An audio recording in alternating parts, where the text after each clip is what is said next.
Think about the clothes you're wearing, the food you're eating, or even the furniture in your home. There is a story and history associated with every product you've ever bought. Unfortunately, sometimes the workers who make your products are subjected to terrible working conditions, are not treated fairly, or the manufacturing process is harmful to the environment.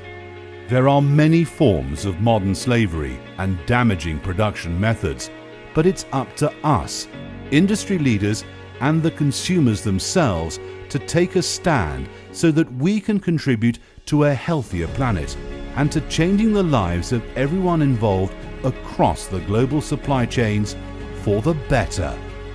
Ethical Trade Alliance enables buyers to make informed choices on all of the products they purchase.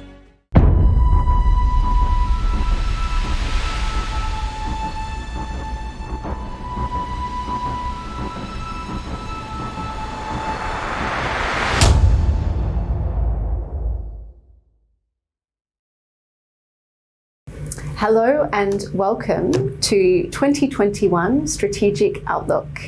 Today we have joining us Rajiv Biswal, the Executive Director and Chief Economist for Asia Pacific at IHS Markit. He has worked at a number of organisations, including the Commonwealth Secretariat, and speaks at international conferences, including at the World Economic Forum. So we're very lucky and delighted to be speaking to Rajiv today. Hi Rajiv, thank you for joining us. Thank you. Rajiv, IHS Markit is a leading global economic forecaster of the world economy. After the world economy has suffered a severe recession in 2020, what is the outlook for 2021? Will it be a year of global recovery? Well, 2020 has been an appalling year in every sense. And from the economic point of view, it's the worst recession that the world has experienced for many decades. And looking forward to 2021, our expectation is that it will be a much better year, a year of recovery for the world economy. But that's very much based on the assumption that vaccines will be rolled out during the course of 2021, because as we've seen in 2020, the pandemic comes in waves and is still hitting many countries at the moment with successive waves of infections. So the good news is that the UK has already started inoculating its population, and the expectation is that the EU and also the US are going to follow pretty soon. So it does look like that assumption about vaccines is valid, that we will be seeing countries rolling out inoculation programs as we work through 2021. And so based on that, we do expect a pretty strong rebound in global growth. We expect the global economy to be growing at a pace of slightly over 4%. The US economy also growing at that kind of pace, slightly over 4%. And the EU also growing at a similar rate. Turning to the Asia Pacific region, we also expect a pretty strong rebound in economic growth. And of course, the biggest economy in the Asia Pacific region is China. And we expect China to be growing pretty strongly next year at a pace of over 7%. And also India, which was hit very hard by the pandemic, to also show pretty strong growth of over 9% next year. For Australia, we expect a more moderate recovery, but positive growth of slightly over 2% next year. And then Southeast Asia also having a pretty strong rebound in economic growth after many countries in Southeast Asia were hit during 2020 by quite severe recessions. So I think in summary, I think the outlook is for a pretty strong rebound. There's a lot of legacy problems that will still be affecting the world economy because many sectors have been so badly hit. But nevertheless, it's a much brighter and more positive outlook for the year ahead. Many countries in the Asia-Pacific region have been badly hit by economic shocks from the pandemic due to lockdowns and international travel bans, which have hit sectors like tourism hard. What are the prospects for the Asia-Pacific economies in 2021? How quickly can the region recover from the 2020 recession? The Asia-Pacific region has been in recession in 2020 because of the pandemic and the lockdowns across many countries. So it's been one of the worst recessions that has hit the region for decades, and worse than the global financial crisis. So it's going to be quite a long haul for the Asia-Pacific economies to emerge out of this in 2021, particularly because many countries don't have that arrangement in place already for vaccines. The advanced economies like the US, the EU, the UK were quite preemptive in arranging vaccine supply contracts earlier in 2020. However, many Asian countries haven't yet done that, so they don't have vaccine supplies already lined up. So I think that will mean a more delayed recovery for some of the countries. It's a mixed picture. China, I think, is probably on the threshold of being able to use its own vaccines for its population. Japan does have arrangements in place with some of the major vaccine manufacturers. And India also has some arrangements in place for vaccines, but many other countries do not.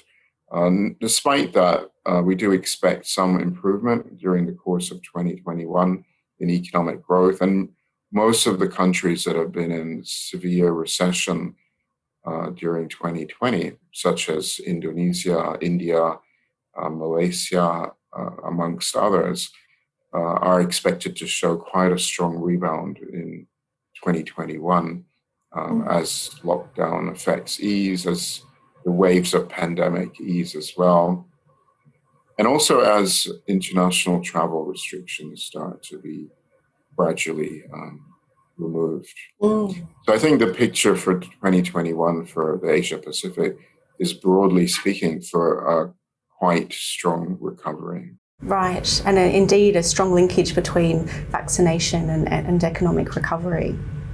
And across the Asia-Pacific region, many SMEs have suffered badly due to severe recessions in many nations. For example, many SMEs that are focused in the tourism export sector, such as tour operators and retailers in tourism zones, have been devastated by the disruption of international tourism. What are the prospects for 2021 for SMEs across different industry sectors?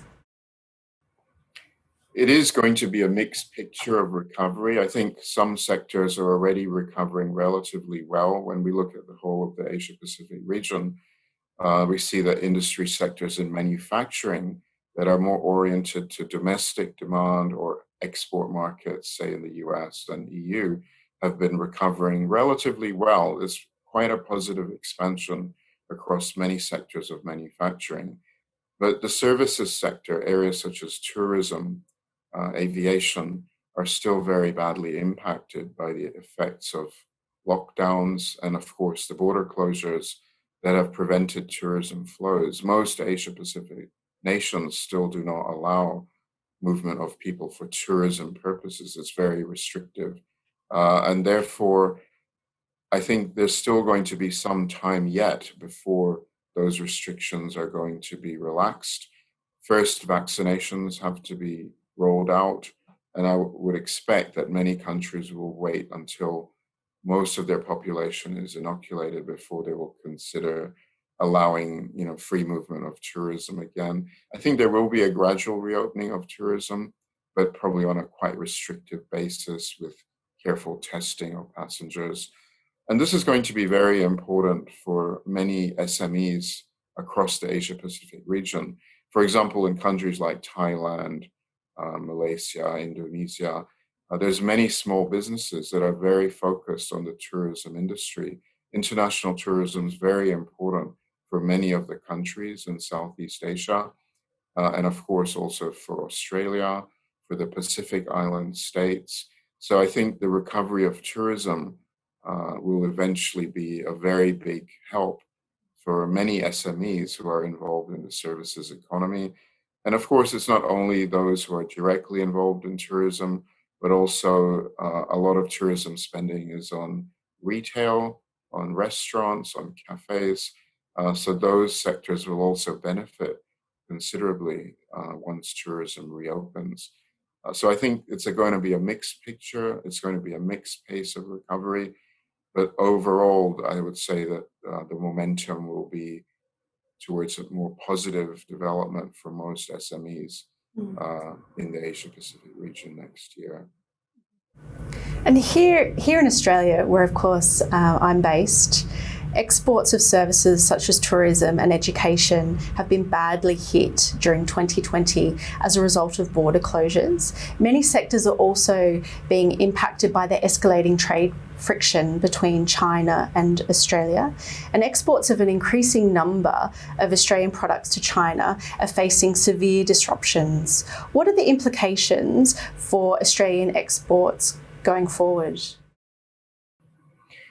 I think the tourism and education sectors have been very badly hit by the border closures, and that is unlikely to really change very much in terms of international tourism or international students until the pandemic can be brought under control, which most likely will be with the rollout of vaccines in Australia. So I think that is probably going to be a very crucial part of reopening of borders and getting tourism, back on its feet. One important point for Australia, though, is that a lot of the tourism in Australia is domestic tourism. So the reopening of domestic state borders is going to be the first important step in the recovery of tourism. That's already starting to happen. The next step, of course, will be international tourism. But I think there'll already be quite a positive impact from the opening of the state borders to help the tourism industry and many of the small businesses that are involved in tourism. Turning to the issue of the China trade frictions, I think that's a more protracted issue. It has its roots in geopolitical differences and a wider range of issues that are structural that I don't think can be so easily resolved. I think it's a consequence of Australia having become too reliant on the Chinese market over the last 20 years. If we go back 20 years ago, Australian exports to China were a relatively small share of total exports. But of course, at the present time, about 1/3 of Australian exports are going to China. So I think many industries became too dependent on China. And going forward, I think the core solution for Australian companies, whether large firms or SMEs, is to diversify to other markets.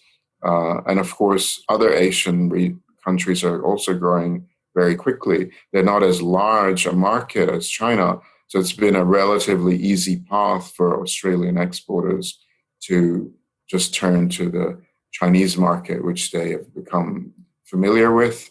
They have existing relations, so it's been quite comfortable up to now to keep expanding into the China market. But I think what will need to be happening in the next 5 years is a very big push to develop other important growth markets. And there are a lot of opportunities in markets around the Southeast Asia region and also in South Asia. Let's dig into that a little deeper. So, Rajiv, you've talked about diversification of export markets towards other parts of Asia. And in particular, what do you see as the high growth markets of the future in the ASEAN grouping of nations in Southeast Asia? Southeast Asia is one of the most dynamic regions in the world economy. So I think when we look back over the last 20 years, Southeast Asia has been growing very rapidly. It's also very large in terms of population. It has a population size of 650 million people. The GDP of Southeast Asia is already $3 trillion. US dollars. So it's a very, very big economy and far bigger than it was even 10 years ago. So I think when Australian exporters are looking for new markets, this is going to be a very, very important area for developing relations. And in particular, I would highlight Indonesia, which is the biggest economy in Southeast Asia. It's been growing at a pace of about 5% per year. It's got a very large domestic consumer market. And the recent new trade agreement that's been put in place between Indonesia and Australia also makes it easier now for Australian exporters to access Indonesia. And I think there's a wide range of opportunities across the spectrum of mining, manufacturing, construction, and also very much in services. And when we talk about vulnerability of Australia to excessive concentration on the Chinese market for tourism, for education, I think Indonesia offers a tremendous opportunity for diversifying Australian exports of services because of Indonesia's very large population and also its geographic proximity. I think elsewhere in Southeast Asia, there's also a lot of very, very exciting opportunities. I would highlight Vietnam. Vietnam's been growing at a pace of about 6% to 7% per year in the last decade. And the outlook is extremely positive for Vietnam to continue to grow very rapidly. And so that means its consumer market will be expanding pretty rapidly. Philippines also has become a very different country to what it was prior to 2010. It's become a high growth economy. Its consumer market's been growing very rapidly. So I think there's a lot of opportunities there for greater exports of Australian commodities, soft commodities, agricultural products, also mineral commodities, and then, of course, a lot of opportunities, I think, for tourism and education exports as well. So I think Southeast Asia is extremely dynamic as a growth market, and its proximity and very good ties politically and economically with Australia make it a very attractive opportunity for export diversification. Rajiv, you've mentioned the bilateral trade deal between Australia and Indonesia. There have also been two new regional free trade agreements in the Asia-Pacific region, RCEP and the CPTPP. How will these regional trade deals change the outlook for trade growth in the Asia-Pacific region? I think Australia is very well positioned to benefit from both RCEP and CPTPP, which are mega trade deals for the Asia-Pacific region. The RCEP deal involves 15 countries, including all of the ASEAN nations. So I think for Australia, that does help to build and strengthen the trade opportunities for trade in services, for trade in manufacturing with the ASEAN countries. And of course, the other members of RCEP do include some of the big North Asian economies, including Japan and South Korea, which are also very, very important consumer markets. And although they're not as fast growing as Southeast Asia, in terms of spending power, their per capita incomes are very, very high. So I think there are tremendous opportunities also in those markets. And then looking at the CPTPP, I think the exciting aspect of that for Australia is that it opens up much better trading opportunities for the Americas with Australia. Particularly, I would highlight Canada and Mexico, which are part of the CPTPP. And what's also very interesting is that other countries are now talking about joining CPTPP, so it's not a static deal. The UK has very strongly signaled that it wants to apply to join CPTPP, so that would be a huge positive for Australia if the UK also enters that grouping. And other countries are also indicating interest. And South Korea, only a few days ago, has again highlighted that it may well seek to apply for accession to CPTPP. So there's a lot of very dynamic trade liberalization happening in the Asia Pacific.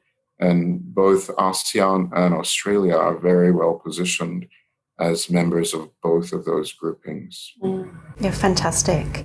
And Rajiv, we've talked about the near-term outlook for 2021, and you've painted a fairly positive picture for the Asia Pacific region. When you look further into the future, what do you see as the medium-term prospects for the Asia Pacific region?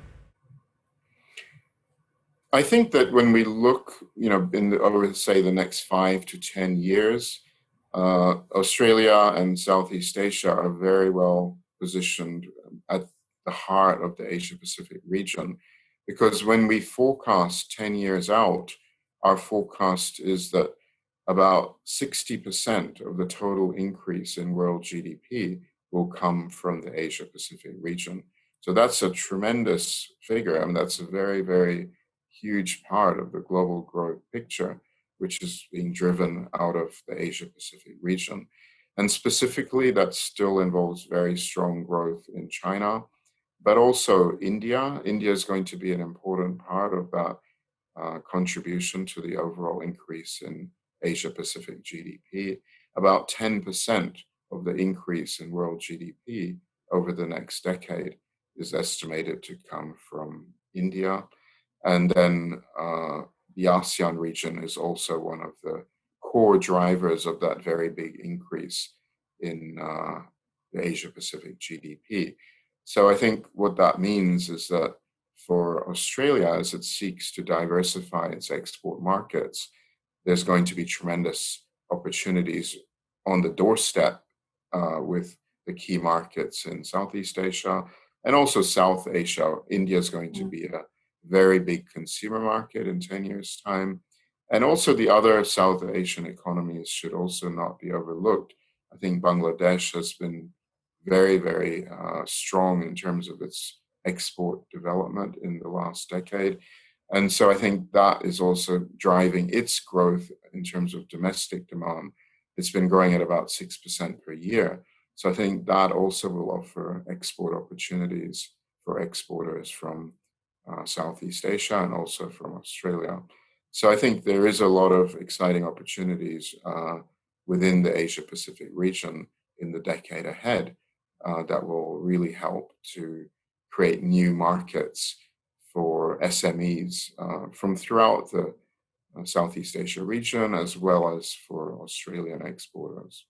Wonderful. Rajiv, thank you so much for joining us today. It has been a challenging year for international businesses and businesses disrupted and exports impacted by the pandemic. Thank you for painting this more positive picture and providing the economic reasoning for why business can pick up and the areas in which it can pick up in 2021 and beyond. Next, we go to Chennai, where we will meet with founder and chairman of AKT Strategic Consulting, AK Tareen. Thank you. Think about the clothes you're wearing, the food you're eating, or even the furniture in your home.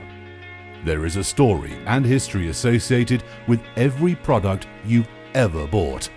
Unfortunately, sometimes the workers who make your products are subjected to terrible working conditions, are not treated fairly, or the manufacturing process is harmful to the environment.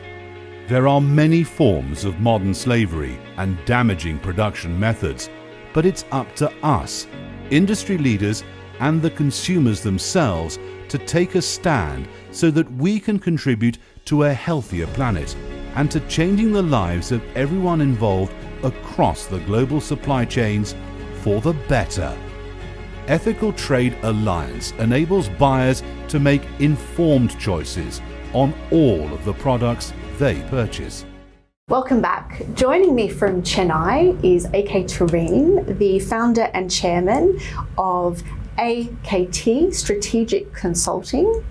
And Tareen has an impressive background working with the Australian state and federal governments representing Australian businesses in India, and has also strong ties throughout Asia and the Middle East in international trade and investment ties. Tareen, thank you for joining us. Thank you, Sophie. Good day, and thanks for having me. Wonderful. 2020, what a year. You provide business advisory services to companies looking to grow internationally, and there have indeed been many disruptions to the year. Tell us about your role and the services that you provide, and what does your year look like? Thank you, Sophie. As you know, I've been advising businesses and governments on international trade and investment for over 3 decades now, 33 years to be precise. And as you rightly mentioned, I worked for the Australian federal and state governments for about 2 decades out of that. And I quit the government in 2013 early to start my own consulting business, which is AKT Strategic Consulting. And what I do now is I work with companies and governments from around the world, advising, representing, and assisting them in India, Australia, and the Middle East largely.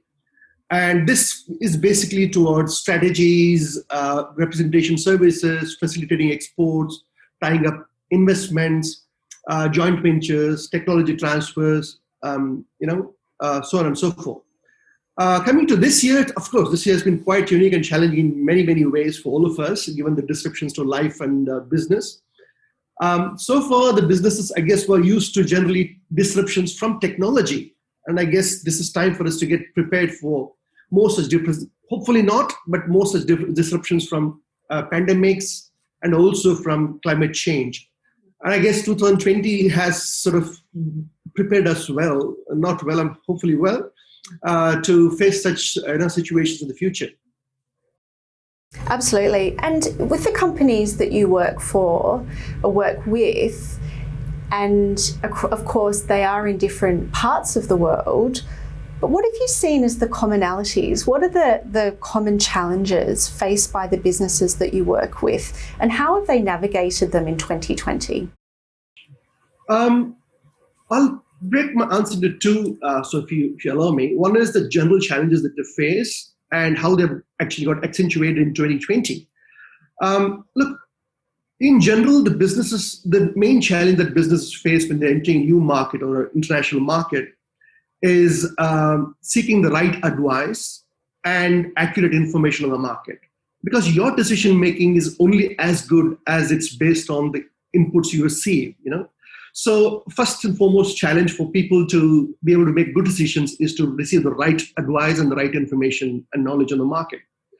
Secondly, the countries like India are evolving very fast, and these are developing countries. So things get outdated in no time. So your contacts, your data, your information can get outdated in literally in months and years.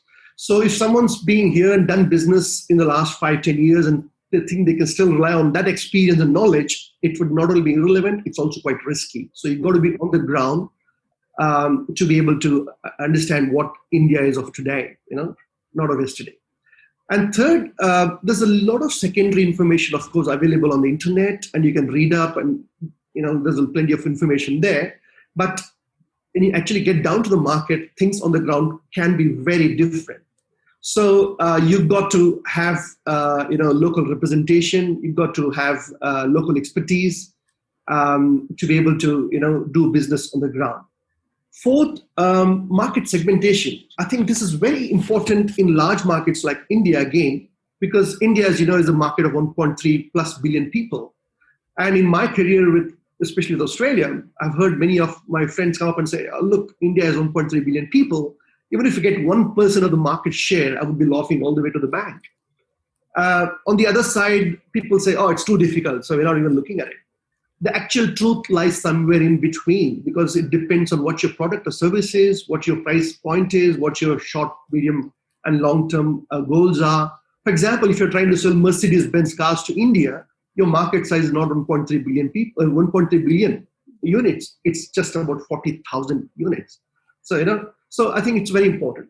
Mm-hmm. And the next challenge is for companies, especially the large companies who have the iconic brands like we have in Australia, who have done business for decades in tens and dozens of countries elsewhere, trying to implement the same success formula in India. It doesn't work.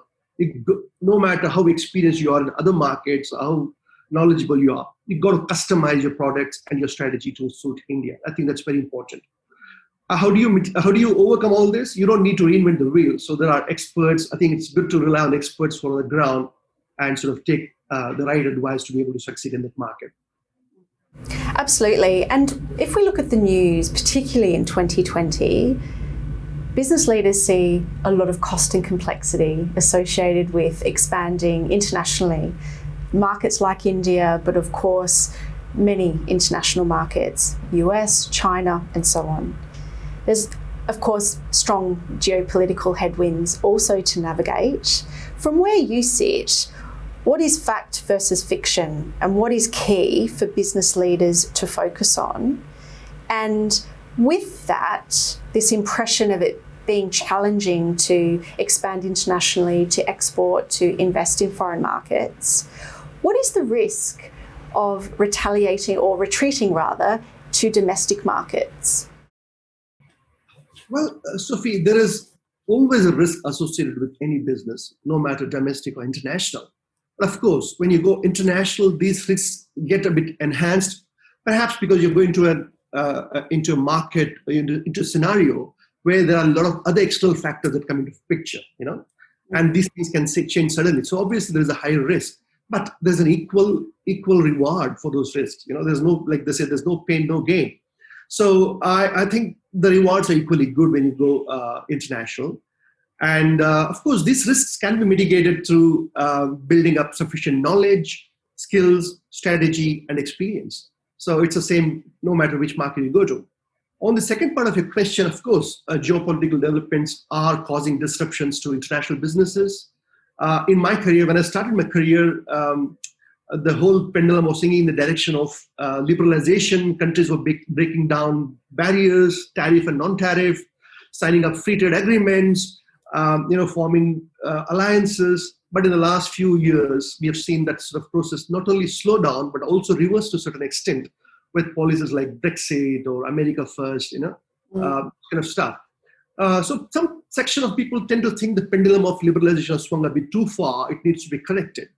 But we have seen the fruits of globalization. And I think what we are seeing in the last few years is hopefully, in my view, it's just a temporary phenomena.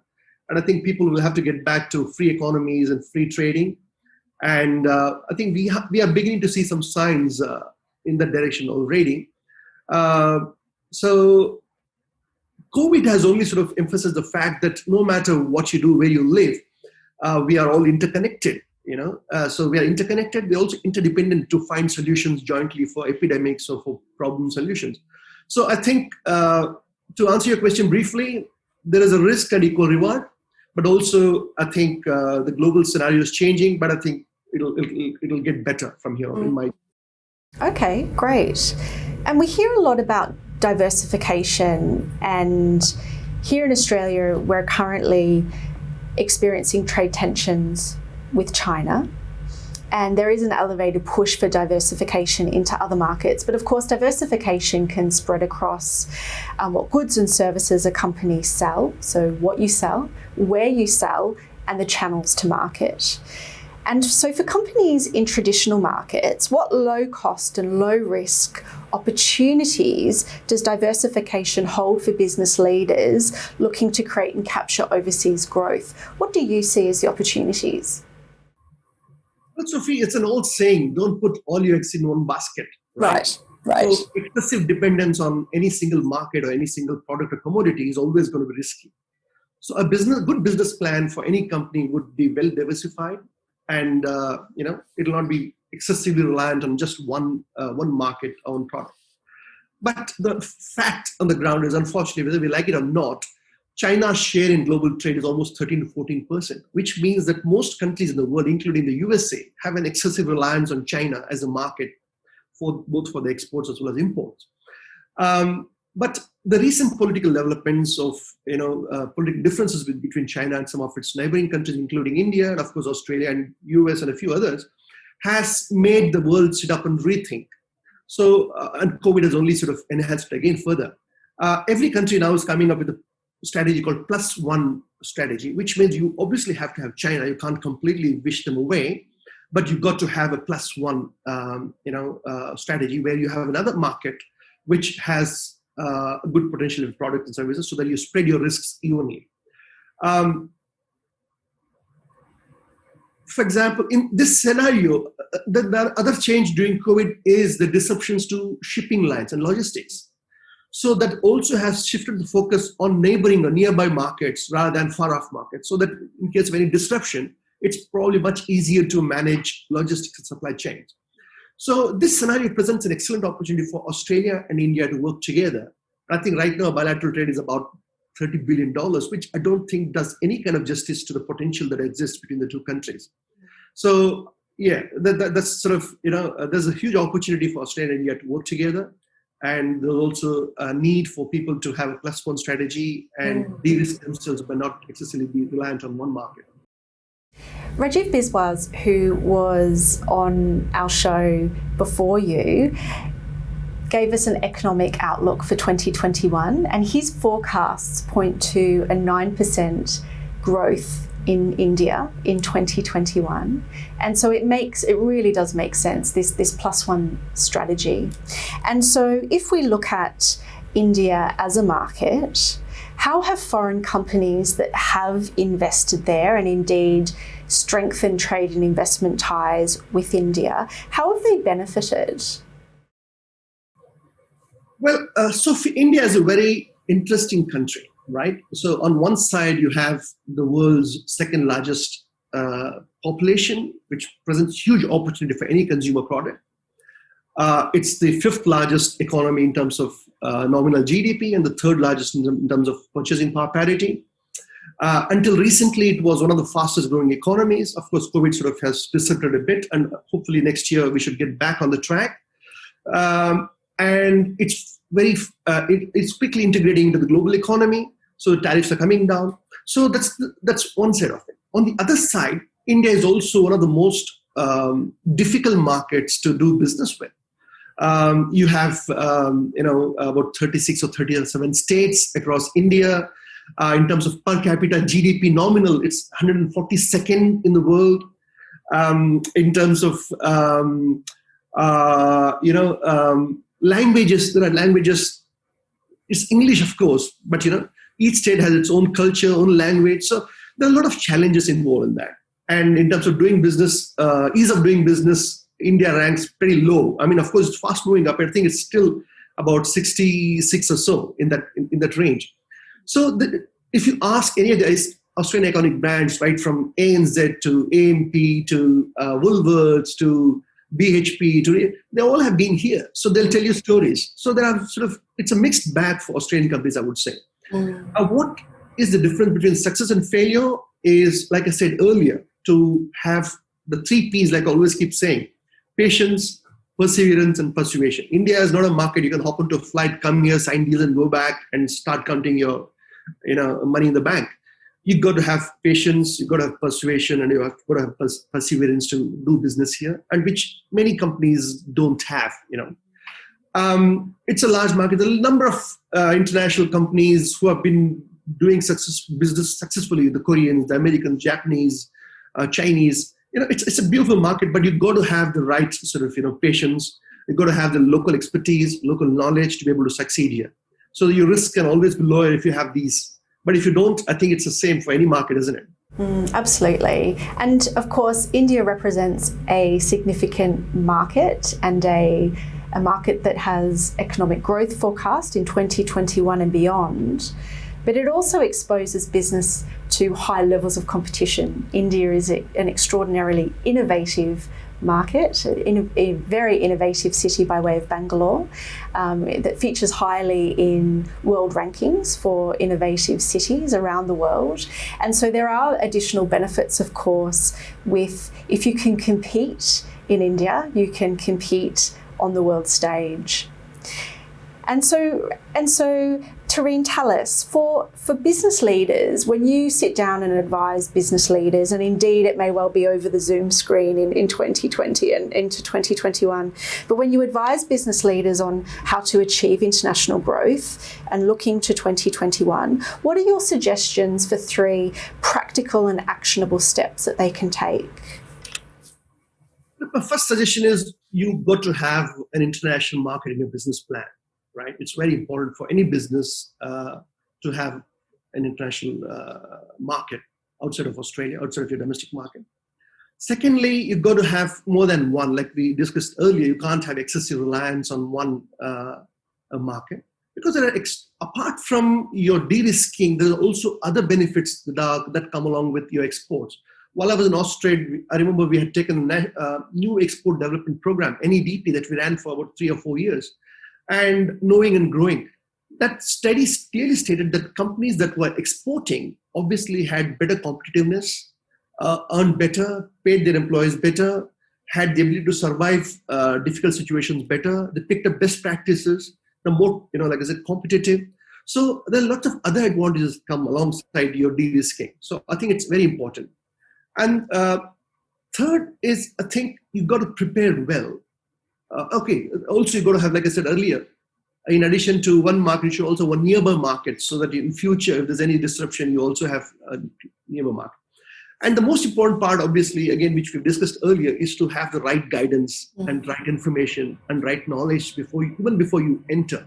And there's plenty of knowledge available within Australia, through Austrade, through state governments, through others, and in the market with companies such as ourselves, who are sort of there for the last 3 decades, working with governments, working with Australian companies of various industry sectors, and advising them successfully. So I think it's very important for them to not worry or try to reinvent the wheel, but tap into the existing resources and knowledge base that already exists and available for them. Well, Tareen, it's never been easier to connect and to speak to people around the world, including to people such as yourselves located in a very important market like India. And so thank you for joining us today and sharing your expertise and advice. My pleasure, Sophie. It was lovely to join your show, and thank you for having me again. Thank you. Thank you. And Merry Christmas in advance. Oh, wonderful. Thank you so much. And thank you for joining us today. And we hope that you have had some valuable insights from our 2021 strategic outlook. We look forward to seeing you again soon. Think about the clothes you're wearing, the food you're eating, or even the furniture in your home. There is a story and history associated with every product you've ever bought. Unfortunately, sometimes the workers who make your products are subjected to terrible working conditions, are not treated fairly, or the manufacturing process is harmful to the environment. There are many forms of modern slavery and damaging production methods, but it's up to us, industry leaders and the consumers themselves, to take a stand so that we can contribute to a healthier planet and to changing the lives of everyone involved across the global supply chains for the better. Ethical Trade Alliance enables buyers to make informed choices on all of the products they purchase.